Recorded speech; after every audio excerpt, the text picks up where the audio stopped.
Why did we choose Huawei? It's your brand that will ensure that you go further and have a sustainable business. We wanted to choose a brand that we could partner with, especially if we were going to take 25 years with these customers. I think the other key important fact is the amount of R&D that Huawei spends.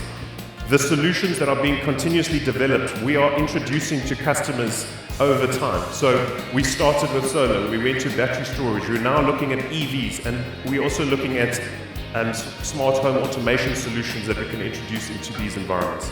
So the brand is critically important. We could not afford to place people or property at danger with some of the solutions that are being implemented. And again, this was one of the reasons where safety was a key factor, and again, why we chose Huawei. Given their testing and the standards, we were comfortable that we could provide this solution to our customers and it would be a good reflection of Brightlight.